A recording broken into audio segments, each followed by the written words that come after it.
Daniela here, and thank you for listening to the Spa Marketing Made Easy podcast. If this is your first time hanging out with me, welcome. I'm an esthetician turned spa director turned entrepreneur, and today our company, Addo Aesthetics, is in its 11th year of operation. Yes, I love that it's a magical number. I'm going to receive all of that magical energy for the incredible year that is ahead of us.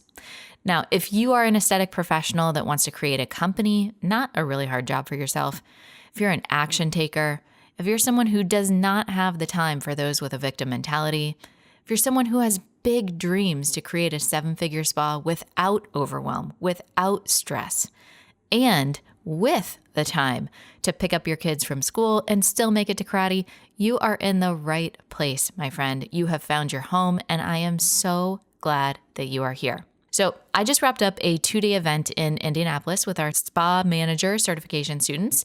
This was our 2025 class. It's something that we offer once a year. And this program, it's a 4-month program. And right in the middle, we meet in person and we really get to work.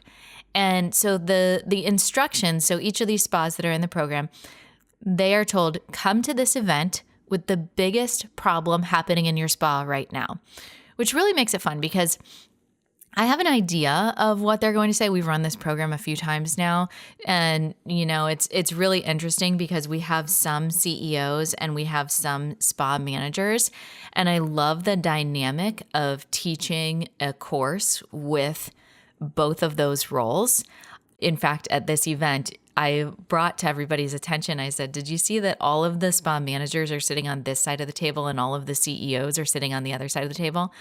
It was just a really kind of cool thing to witness. Don't know what it means, but it was just like, okay, interesting. Anyway, I love the workshop style of these events. And I also just love being in person. When you get to connect in person, you have shared experiences, the friendships are created or deepened.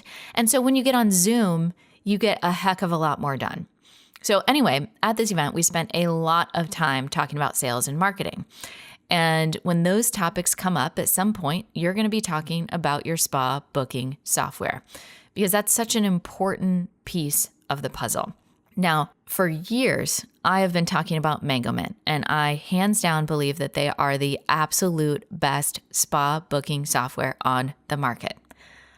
Now, let me preface this that it is my job to ensure that your spa has a healthy profit margin. That is my pure focus, the profit of your spa. Now, are there better softwares when it comes to EMR? Perhaps, but MangoMint is HIPAA compliant. And when it comes to the sales and marketing aspects of what you can do with this software, AKA the automations and touch points that will be your support system in going deep with your patients rather than wide, there is no other software that comes close. Now, you couple that with incredible customer support and you have a winning combination. So you can see why I am like, hands down, this is the best software out there. Now, anyway, a few months back, I was a guest on Marketing 100, which is a podcast powered by MangoMint. It's hosted by 2 guys, John and Kale, incredible guys in the aesthetic space. And we created this really great piece of content around why new clients are not always the answer. And I thought it would be a fun episode to share a piece of content where I was actually getting interviewed rather than being the interviewer. And I think that this information, especially in the economic climate that we're in right now, where it is going to be even easier to go deep with your patient base rather than going wide, really focusing on that retention and all those really important things, I thought it would be a really valuable piece of content for you. Anyway, I hope that you enjoy this. I hope that it provides you value. I hope it helps with any type of perspective shift that you're needing right now. And if you're interested in learning more about MangoMint, we're going to have a link right below this video in the show notes. It's going to get you your first month free. So be sure to click on that link, use that link, let them know you're one of our Addo people. We send a lot of people their way and they take extra good care of all of their people. But I like to think they take extra good care of our Addo people because we have such a strong and established relationship with them. So click that link, and without further ado, let's go ahead and play that interview.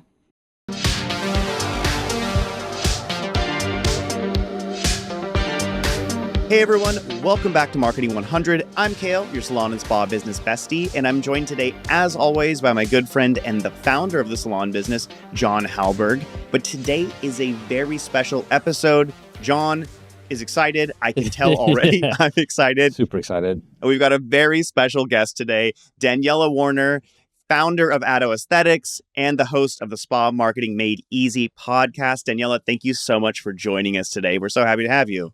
Thank you for having me. I'm super excited to be here. Daniela, you operate in the spa world, and maybe some of our salon owners may not be super familiar with your work. So would you mind telling us a little bit more about yourself and what you do? I am the founder and CEO of Addo Aesthetics, host of the Spa Marketing Made Easy podcast. And really our company's mission, or what we do, what we actually do, is help spa businesses with their internal operations so that they can be more profitable. On the Marketing 100 podcast, our goal is to bring 100 snackable, tactical marketing tips to salon and spa owners out there in the world. But today, I'm super excited because you're bringing us a marketing tip.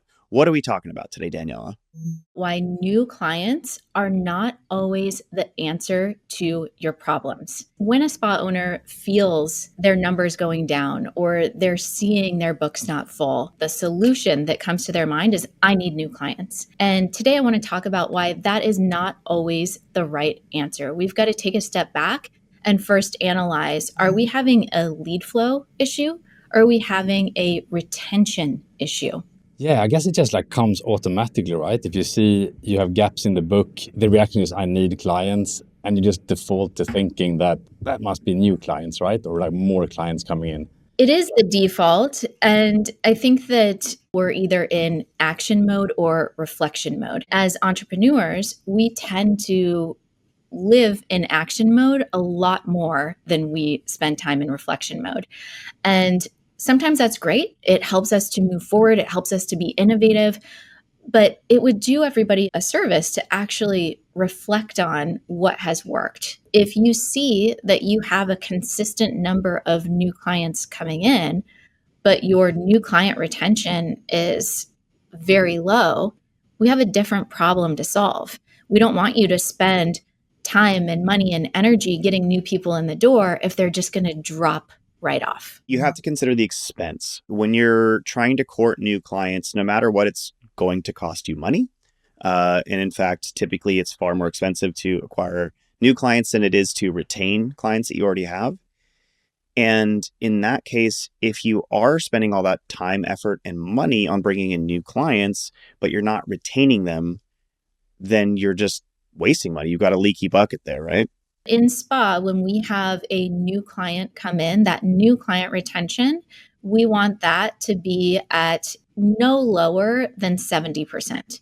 Then when we look at total client retention of those clients that we've actually acquired that are coming to us more than that initial visit, we want that up around 80%. If you are below either one of those numbers, then that is an area of opportunity that you found in your business. And it's also a great idea to look per provider, because we want to understand as an overall spa what we're doing, but we also want to understand per individual providers, because you may have, the weakest link as one person, and that's going to help you isolate even more. How do I solve this problem? Does this person need help with, rebooking their clients or whatnot? It can be as simple as 2 or 3 conversations with that employee rather than starting an entire new marketing strategy. It can be a difficult discussion sometimes with team members, right? In these type of topics, or why are you underperforming? But when you have the data, it makes it it's not about you, it's not about me, it's not about us, and it's easier to have these conversations with your team as well. You can also lead into it and say, hey, I'm going through these numbers and it's my job to keep your books full. And so if I were having a tough conversation with a provider, I would say, how can I support you with this? What do you need from me to make sure that we can get your total client retention up to this. That makes it a little bit easier to actually get results and not put that employee into like a defensive mode. Curious, like on the 70% number, which to me sounds a little bit high because like coming from the salon world. For those watching this who are like looking at their numbers now following this conversation, and I'm like at 50% or so, like what would you say? Because you meet so many students, you have so many people coming through your programs. I'm going to give you a lawyer answer. It depends.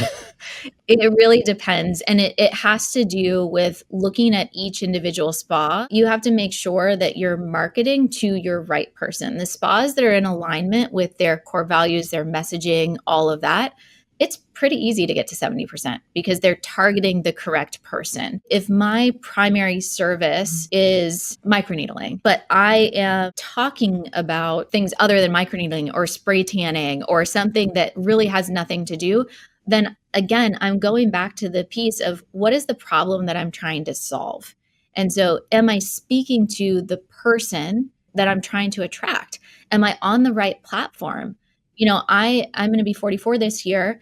I am in that perfect demographic, right? The 40 to 55-year-old woman with a certain amount of discretionary income that cares about how she looks. I am like every spa and salon owner's ideal client. I am also rarely on social media, if ever. How are they going to target me? How are they going to find me? These are the types of things that we talk about with our clients of like, really, if you want to get these KPIs, numbers are information, they're knowledge. And so we're looking at that. And it's if you're, who are you targeting? How are you targeting them? How are we aligning your message to make sure that you're getting those numbers? Your target clientele is going to be in a specific place, and you have to meet them where they are to actually be able to reach them in a way that's going to make sense and come across as authentic and genuine. And I think that a lot of business owners default to, this is true in the salon world and I'm sure in the spa world as well, is people default to, okay, well, social is where I need to be. I need to be on Facebook. I need to be on Instagram. Maybe they're making TikToks, whatever it is. But how much of your clientele is spending enough time in their day on one of those platforms to actually have a chance to where your impact there is going to make an impact on them, right? Like how much of that is going to convert to people actually coming into your business? We talked to Brett Foreman recently from Pony Studios, who had something similar to say where, they spend a ton of time creating content for Instagram and TikTok, but the amount of clientele that actually comes through their doors that they get from being on social is not necessarily, a lot bigger than what it was 6 months ago or a year ago. For the amount of time they spend on there, it doesn't convert in the same way that word of mouth marketing or really, really taking control of their review scores and review collection and administration through like automation and things like that. So social is definitely takes a lot of time and effort, but does it really equate to being a valuable part of your business? 2 simple exercises that a spa owner can do or a salon owner can do. Number 1, grab a notebook, pen and paper, old school. Keep it by the front desk. Have your receptionist have a column for the name and then have a check mark for Instagram, Google, or referral. And every single new client that comes through your practice over the course of the month, you're going to write their name down and you're going to check where they came from. I'm sure your guys' software has this capability. You're going to use that data in MangoMint for bigger picture things that we're looking at. This is just, I need to know visually, is this coming from Instagram, Google, or referral? If it's from Google, let's spend more of our time and energy on SEO, on pay-per-click, on those types of things. And if it's referral, who are the people that are referring them? Do we have a referral program in place? Exercise number 2, go through your top 25 clients of your all-time history that are still active clients. Ask them how they found you. That is a goldmine of information that helps direct your marketing strategy that will in turn affect your bottom line. I just love the practicality of that. This channel is powered by MangoMint, and we talk a lot about tech and software and all of that. But at the end of the day, just like the notebook, to just write that down, just like regular conversations, it's so easy to like forget that. That is actually like where the magic happens. If we're looking at it in terms of let's be reflective, let's analyze the data. We've collected it, we're analyzing it, and we determine, okay, do we have a lead flow problem? Do we have a retention problem? What's the practical way that we go about approaching that from that point? If it is a lead flow problem, then we're going to figure out where we get our leads from: Instagram, Google, or referral, because those are the three places that most leads are coming from. And we're going to formulate a strategy. Right now, we're seeing a lot of success with ManyChat on Instagram and creating, some automation there to get people to actually book. Google, really getting into your Google business profile, getting people to find you through search, understanding what people are searching for. A big problem that spas do often is they'll write their type of business as skincare. And what Google thinks skincare is like a Sephora or an Ulta. You're a day spa or you're a med spa. And so really understanding that is going to help you get up there in search, building out your entire profile, including the map section, and then having a strategy around reviews. Okay, so there's always going to be a short-term plan and a long-term plan to get those leads coming in consistently. If we have a retention problem, then we need to look at client journey. Are we calling them to see how their service went? Are new clients getting a handwritten thank you note? Do we have touch points if they haven't been in for a specific amount of time? Flows is the answer to the client journey. How can I create a specific flow that really makes sure that that patient knows that I want their business, I care about them, and I'm going to be consistently checking in with them? In the world we're in today, where AI is incorporated into everything, we need to understand where the human touch points should be. And the more specific that we can get to that individual patient, the more real, the more authentic it becomes, and the deeper the relationship and loyalty of that patient to your practice. John, we were just talking about this recently, just personalizing your messaging, making, those touch points you have with your clientele feel real and not just feel like an email blast that's generic or a sales pitch. The communication you have with your clients within such a personal business and such a personalized business should feel personal. It should feel like getting a message from a friend. It shouldn't feel like somebody's trying to sell you something all the time. This is a relationship that we're building here with clientele, and it needs to feel that way. I know in spa, they're coming to us with all their insecurities and vulnerabilities. And I don't like this about myself. I don't like that about myself. I know in salon, the stereotype is that your hairstylist is your therapist, right? So these are people that are opening up and telling you so much about themselves, and they don't want to be met with kind of canned communication. A lot of businesses are doing as well when sending communication is also like sending it from like a no reply address, or like you get a text message and you cannot respond to it. And it's like we talk to you kind of thing, but just also allow for like one-to-one interaction. Sounds simple, but it seems like common sense. Yeah, it does. But it's just, I think this is what tech does to us. Makes us like think about scale and simplifying and saving costs and like automating. But in that whole journey, where there is a lot of like logical reasons for why that makes sense, tech, AI, etc., but also like the human element and like where it makes sense, marry the two. Where it doesn't make sense, don't, right? Knowing the right pieces to do that with. And we are somewhat AI resistant. I know a lot of people are very worried about AI taking over their jobs and, all of these things. There is a robot that does lashes, but I don't see that as like, taking over our provider industry. Wait, is this for real? That's so scary. For real. Yeah, I would never. But yes, there is a robot that does lashes. There's the creativity of the human mind that's needed to solve problems, whether it's with skin or hair or whatever the services that we're doing. And they refer to our services as self-care. It's a part of our overall health to come in. And we saw that after COVID when so many people missed the human connection and the interaction, and they looked at spa and salon services as a part of their overall health and wellness routine. Humanize it in the way that you can do with flows, where you can create your own custom messages. You can have them from your specific provider, so it's not just like response C. You can customize it. Text Y for yes. It's important to understand how and when to incorporate the human touch point. You mentioned COVID, and I think we really saw that come full circle at least a year and a half or so, where salons were they were in trouble. They were down on services. If you were performing services, you had to sort of do it low key. And I think a lot of people felt like they were left in the lurch on the service provider side. And I think a lot of, clients and patients, of salons and of practices kind of felt like, I really just want to be, I need this part of my life, right? Like we talk about how important grooming and like self-care is here on the show a lot. And I think that a lot of people really felt that during that time.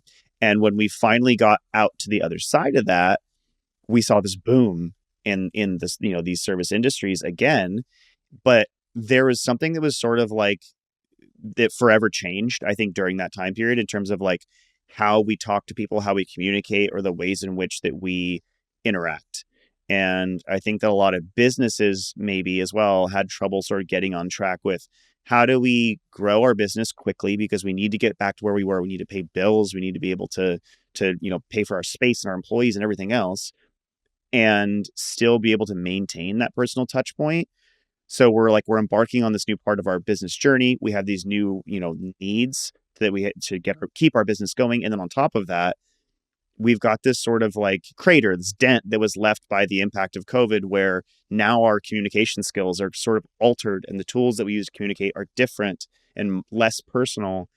And that sort of makes it more complicated, I think, to really put all those elements together and have a cohesive marketing strategy that feels genuine and feels honest and personal. Sort of brings it full circle back to that action or reflection that we were talking about earlier, where COVID was a challenging time and people were in such action mode.